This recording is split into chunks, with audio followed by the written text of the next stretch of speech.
আসসালামু আলাইকুম, আমি মিসবাউল ইসলাম। আমার ইউটিউব ভিডিও টিউটোরিয়ালে আপনাদের স্বাগতম। আপনারা যদি ওয়েব ডিজাইনার হতে চান তাহলে আপনাদের কে কী শিখতে হবে তা নিয়ে আজকের এই টিউটোরিয়াল। তো ওয়েবসাইট মূলত দুই প্রকার, একটা হচ্ছে স্ট্যাটিক ওয়েবসাইট, একটা হচ্ছে ডাইনামিক ওয়েবসাইট।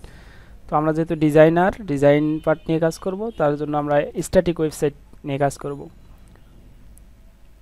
তো প্রথমে আমরা স্ট্যাটিক ওয়েবসাইট তৈরি করা শিখব, দেন ধারাবাহিকভাবে আমরা অন্য অন্য যে ওয়েব ডেভেলপমেন্টের বিষয়গুলো আছে, ডাইনামিক ওয়েবসাইট, এগুলো সম্পর্কেও শিখব।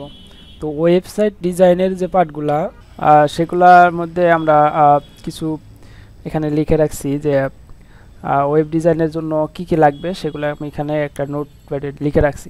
তো প্রথমে লাগবে হচ্ছে HTML5। আমাদেরকে ডিজাইনার হতে হলে HTML CSS এগুলো সম্পর্কে জানতে হবে, শিখতে হবে। তো এখানে আমি সিরিয়াল ওয়াইজ রাখছি। তো প্রথমে HTML5 এটা আমরা জানবো, এর জন্য সিরিয়াল ওয়াইজ আমি ভিডিও টিউটোরিয়াল তৈরি করব।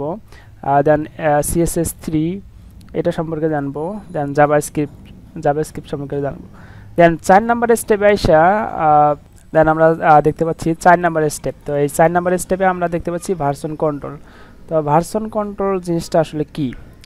ভার্সন কন্ট্রোল হচ্ছে এমন একটা মাধ্যম, ধরেন আমাদের ওয়েবসাইট যখন আমরা ডিজাইন করি, ডেভেলপ করি, তখন আমাদের একার পক্ষে সব কাজ করা সম্ভব হয় না। তখন আমরা কি করি? তখন আমরা একটা সিস্টেমে ব্যবহার করে টিম ওয়াইজ ওই ডিজাইন বা ডেভেলপমেন্টে কাজ করি। তো ওইটা করার জন্য ভার্সন কন্ট্রোল শিখতে হবে। ভার্সন কন্ট্রোল আমরা কি শিখবো? গিট অ্যান্ড গিটহাব শিখবো। দেন 5 নম্বর স্টেপে আমরা বুটস্ট্র্যাপ শিখবো। তো বুটস্ট্র্যাপে ওয়েব CSS এর একটা ফ্রেমওয়ার্ক, এটা বুটস্ট্র্যাপ 5 আমরা এটা শিখবো। এটার মাধ্যমে আমরা সহজেই ডিজাইন করতে পারবো। দেন জাভাস্ক্রিপ্টের যে ডোম ম্যানিপুলেশন আছে, এটা সম্পর্কে আমরা শিখবো। তো আস্তে আস্তে আমরা বিষয়গুলো জানবো, শিখতে পারবো। দেন এরপর আছে jQuery শিখবো। jQuery ডিজাইনের পার্টেই ব্যবহার করা হয়। তো আমরা jQueryর পরে কিছু প্রজেক্ট তৈরি করব। তো প্রজেক্টগুলা কি হবে সেগুলো এখন আমি দিচ্ছি না। তো পরবর্তীতে আমরা যখন HTML CSS জাভাস্ক্রিপ্ট বুটস্ট্র্যাপ ডোম ম্যানিপুলেশন jQuery এগুলো শিখবো, দেন তারপরে আমি কিছু প্রজেক্ট দেখাবো। ওই প্রজেক্টগুলো করার পর ওয়েব ডেভেলপমেন্টের বিষয়ে যাব। তো এই হচ্ছে ওয়েব ডিজাইনের পার্ট। এগুলো শিখে ওয়েব ডিজাইনার হওয়া যাবে। আমরা যদি গুগলে গিয়ে কিছু সার্চ দেই, তাহলে আমরা যে ওয়েবসাইটগুলো পাবো, এগুলোর আমরা ডিজাইনগুলো দেখি কীরকম ডিজাইন, তাহলে আমাদের ধারণা হবে, বুঝতে পারবো। তো তার আগে আমি একটা বিষয় দেখাই। দেখেন, আমি ওয়েব ডিজাইনার হয়ে আমরা কি করব, ওয়েব ডিজাইনার ডিমান্ড কীরকম। তো ওয়েব ডিজাইনার হয়ে আমরা আপওয়ার্কে বিভিন্ন মার্কেট প্লেসে কাজ করতে পারি।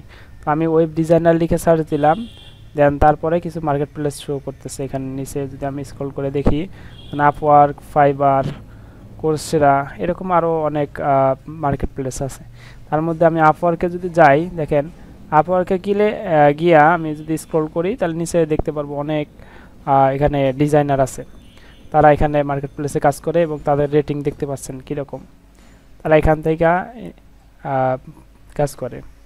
এরপরে আছে আমি যদি হচ্ছে ফাইবারে যাই, ফাইবারে গিয়েও যদি এখানে সার্চ দিই ওয়েব ডিজাইনার লেখা, তাহলে দেখতে পারবেন যে ওয়েব ডিজাইনারের কীরকম ডিমান্ড আর কীরকম কাজ। ওয়েব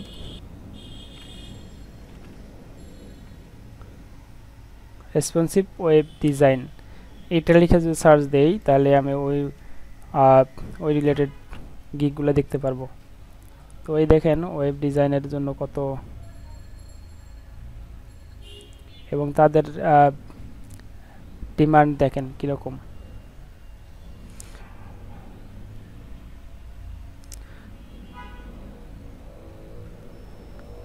এরকম অনেক ওয়েব, অনেক জায়গায়, অনেক মার্কেট প্লেসে আমরা কাজ করতে পারবো। তো এই ছিল আজকের ভিডিও।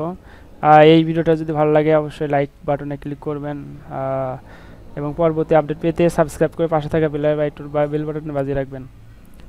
পরবর্তী ভিডিও দেখার আমন্ত্রণ জানিয়ে আজকের মতো বিদায় নিচ্ছি। ভালো থাকেন, সুস্থ থাকেন, আল্লাহ হাফেজ।